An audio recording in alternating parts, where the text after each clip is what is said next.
Buenas tardes compañeros, yo les voy a hablar acerca de la historia natural de la enfermedad de la influenza. En la presente actividad se expondrá acerca de la historia de la enfermedad de la influenza, así como de la cadena epidemiológica de la misma. La finalidad de esta actividad es conocer las etapas de la enfermedad, identificar el enfoque epidemiológico, los componentes de la cadena epidemiológica y conocer los tipos de prevención de tal enfermedad. Enfermedades infecciosas, la influenza. Según datos tomados de la Dirección General de Epidemiología, mencionan que las infecciones respiratorias agudas constituyen un grupo complejo y heterogéneo de enfermedades ocasionadas por un gran número de agentes causales que afectan algún punto de las vías respiratorias, convirtiéndose en la principal causa de morbilidad en el mundo y la causa más frecuente de utilización de los servicios de salud en todos los países. Dentro del grupo de padecimientos respiratorios se encuentra la influenza estacional. Esta es una enfermedad infecciosa que se distribuye mundialmente durante todo el año, con preferencia en los meses de invierno de acuerdo a la estación de cada continente. Historia natural de la enfermedad influenza. ¿Qué es la influenza? La influenza es una enfermedad respiratoria viral, contagiosa y aguda, cuyas manifestaciones características son fiebre, cefalia, mialgia, postración, coriza, dolor de garganta y tos. La sintomatología difiere en función de la edad de las personas infectadas. Tipos de influenza. Según datos tomados de la CDC, existen 4 tipos de virus de la influenza: A, B, C y D. Los virus de A y B causan una epidemia estacional de la enfermedad, conocida como temporada de influenza. Los virus de la influenza A son los únicos virus conocidos por causar pandemias de la influenza a nivel mundial. Una pandemia puede ocurrir cuando aparece un virus nuevo y muy diferente a la influenza de tipo A, con la capacidad de ocasionar infecciones y propagarse fácilmente entre las personas. Las infecciones por el virus de influencia de tipo C son por lo general causantes de una enfermedad leve y se cree que no causan epidemia de la influenza humana. Los virus de la influenza D afectan principalmente al ganado. Los virus de la influenza A se dividen en subtipos según 2 proteínas de la superficie del virus, la hemaglutina y la neurimidasa. Existen 18 tipos del primer virus y 11 del segundo.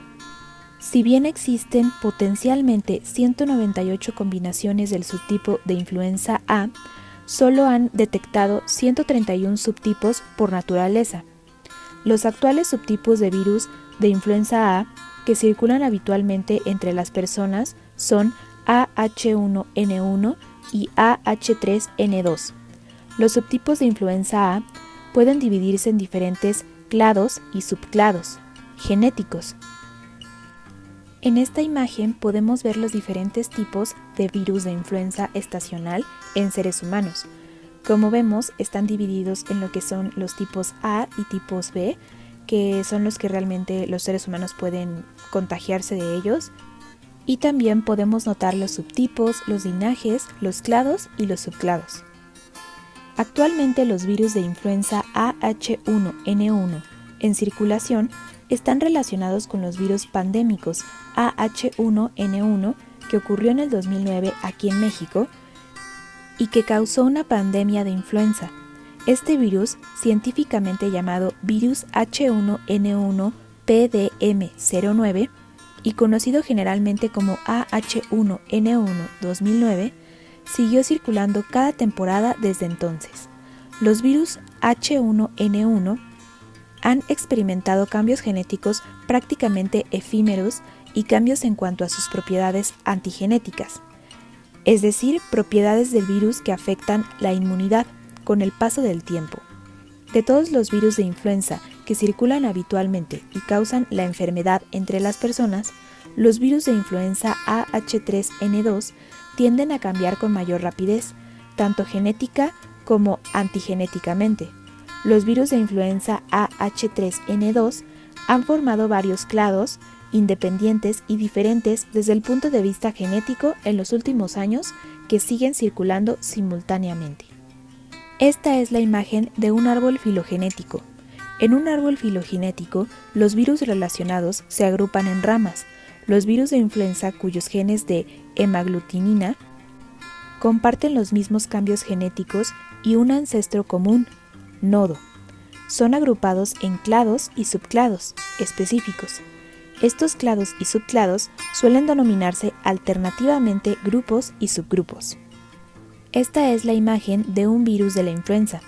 Los virus de influenza A están clasificados por subtipos según las propiedades de las proteínas de superficie hemaglutinina y neuraminidasa. Existen 18 subtipos diferentes de hemaglutinina y 11 subtipos de neuraminidasa.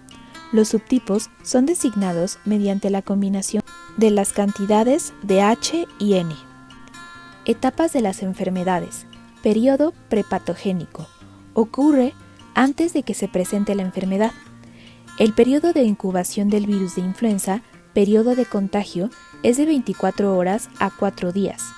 Asimismo, en algunos casos, los pacientes pueden contagiar a los demás desde un día antes de que se manifiesten los síntomas y hasta 5 o 7 días después de contraer la enfermedad. Algunas personas, en especial los niños y las personas con síntomas inmunitarios debilitados, podrían causar contagios por un tiempo más prolongado. Según la UNADEM, en esta etapa, el organismo humano puede anular la acción del patógeno, ya sea movilizando sus defensas o modificando el ambiente para evitar los factores que agreden el estado de salud. Por lo que, de ser positivo el mecanismo de defensa, la enfermedad no continúa su curso. En el caso contrario, la enfermedad pasa al periodo patogenético. La afectación del virus de la influenza tiene preferencia por las vías respiratorias superiores, pero en los casos graves puede llegar a afectar vías respiratorias bajas, pulmones y bronquiolos. La mayoría de las personas afectadas se recuperan en 1 o 2 semanas sin necesidad de tratamiento médico. Sin embargo, la influenza puede representar un grave riesgo para la salud de los niños menores de 5 años de edad, los ancianos y las personas que padecen ciertas afecciones, como obesidad, enfermedades crónicas como diabetes, enfermedades cardiovasculares, pacientes con infecciones por VIH y pacientes con terapias inmunosupresoras. Aquí podemos ver una imagen que nos muestra cuáles son los grupos de alto riesgo, es decir, las personas que pueden padecer más este tipo de enfermedad, y son principalmente personas de 65 años o más, mujeres embarazadas, niños pequeños, personas con asma, personas con diabetes, con VIH-Sida, con cáncer, niños con afecciones neurológicas y personas con enfermedades cardíacas y accidentes cerebrovasculares. Periodo patogenético, conformado por la interacción de los elementos de la tríada ecológica. Recordando el tema de la tríada ecológica, son obviamente 3 elementos a considerar: el huésped, el agente causal y el medio ambiente. El agente en este caso es el virus perteneciente a la familia Orthomyxoviridae, influenza de tipo A o B y sus derivados.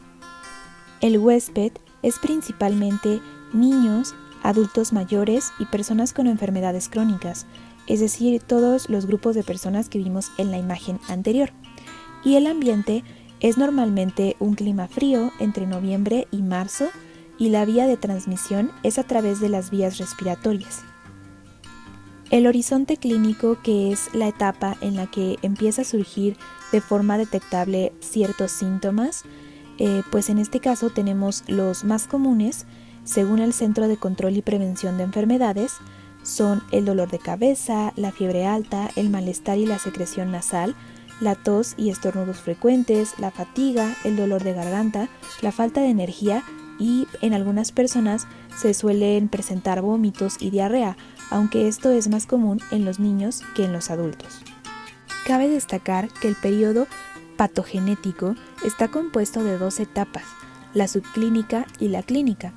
El periodo subclínico, es decir, el periodo de incubación o de latencia, que es la fase de invasión de un agente causal a un huésped, y según varios expertos, Ocurre cuando el virus de la influenza se transmite principalmente a través de las pequeñas gotas que se producen cuando las personas con esta enfermedad tosen, estornudan o hablan. Estas gotas pueden caer en la boca o en la nariz de las personas que se encuentran cerca, siendo algo poco frecuente. Una persona puede llegar a contraer la influenza si toca una superficie o un objeto contaminado con el virus de la influenza y luego se toca la boca, nariz u ojos. Ahora bien, el periodo clínico que ocurre entre la aparición de los síntomas hasta que se produce la enfermedad propiamente dicha, ocurre desde el momento en el que la persona con influenza, que es el tiempo desde la exposición de una persona al virus de la influenza hasta el comienzo de los síntomas, ya mencionados. Es de aproximadamente 2 días, pero puede oscilar entre 1 a 4 días. Tratamiento y prevención de la influenza. Prevención primaria. El objetivo de esta prevención es evitar la ocurrencia. Según la Secretaría de Salud, se recomienda vacunarse todos los años. Se ha demostrado que la vacuna contra la influenza reduce la aparición de enfermedades relacionadas con la influenza y el riesgo de sufrir complicaciones graves a causa de esta enfermedad, que pueden dar lugar a hospitalizaciones o incluso la muerte. También recomiendan tomar medidas preventivas diarias, como mantenerse alejado de las personas que están enfermas, cubrirse la boca y nariz, al toser y estornudar, y lavarse las manos con frecuencia para ayudar a disminuir la propagación de microbios que causan enfermedades respiratorias, es decir, que tengan que ver con la nariz, la garganta y los pulmones, como es la influenza. Asimismo, la Secretaría de Salud recomienda vacunar a la población de riesgo de los grupos que vimos que podían manifestar más esta enfermedad, como el caso de los niños, los adultos jóvenes con obesidad, diabetes, enfermedades pulmonares crónicas, enfermedades del corazón, pacientes con VIH o cáncer. Como mencioné, también en niños y niñas de 6 meses a 5 años y personas mayores de 60 años. En mujeres embarazadas en cualquier trimestre del embarazo y en personas con salud. Es decir, que realmente todos debemos estar vacunados. Cada año nos tenemos que vacunar con la vacuna de la influenza. Prevención secundaria. Hay que recordar que el objetivo de esta prevención es evitar la propagación y dentro de esta ocurre lo que son las complicaciones de la influenza. Pueden incluir lo que es la neumonía bacteriana, la infección del oído, la sinusitis y agravamiento de las infecciones crónicas como insuficiencias cardíacas congestivas, asma o diabetes. La Secretaría de Salud recomienda que a cualquier persona que presente sintomatología respiratoria como fiebre, tos y o malestar general no debe automedicarse y debe acudir a su médico de manera oportuna para recibir el tratamiento adecuado. Finalmente, la prevención terciaria, que tiene por objetivo evitar complicaciones, ocurre cuando los síntomas prevalecen y es probable que se deba al hecho de que el virus ha mutado, lo que se conoce como susceptibilidad reducida o resistencia antiviral, por lo que se requerirá de inyecciones reforzadas o incluso un nuevo tratamiento.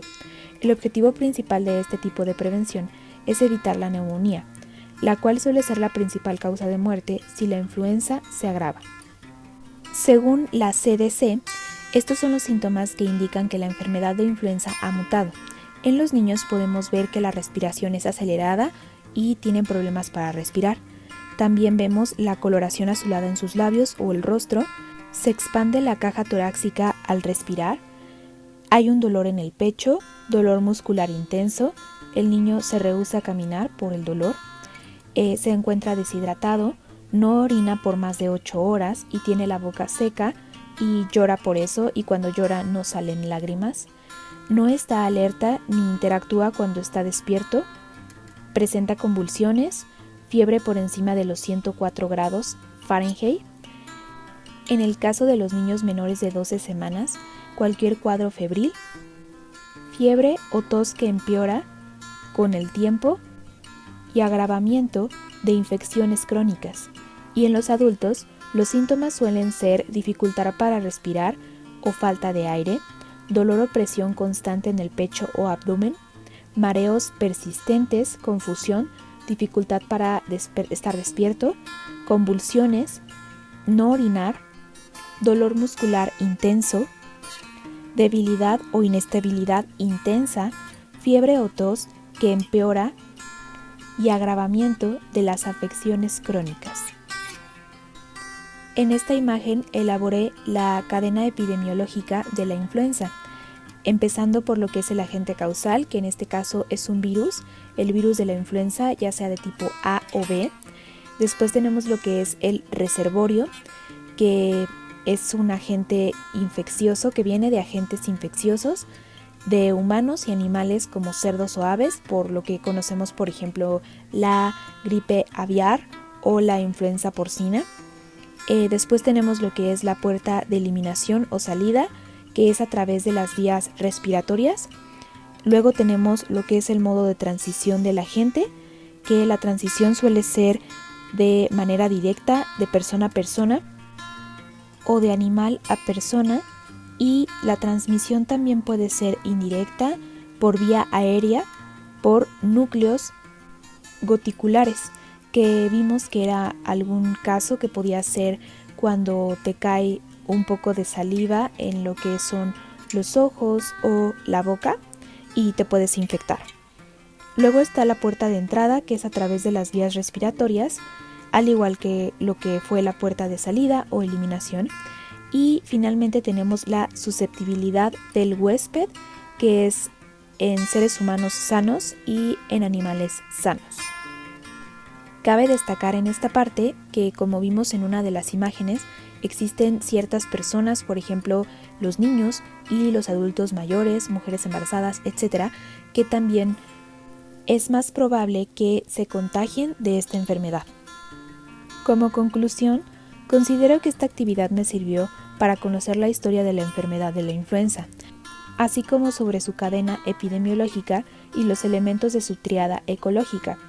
De igual manera, me parece que me sirvió para identificar las diferentes etapas de dicha enfermedad, su periodo prepatogénico, patogenético y los 3 niveles de prevención existentes. Finalmente, es importante mencionar que como futuros profesionales de la salud, es importante conocer la historia natural de la enfermedad y sus cadenas epidemiológicas, ya que solo así podremos identificar las posibles eslabones de las mismas y con ello interrumpir su cadena de transmisión y contribuir al bienestar social de nuestra comunidad, diseñando y ejecutando proyectos para la mejora de la salud en la población. Esto es todo por mi parte, muchísimas gracias por su atención.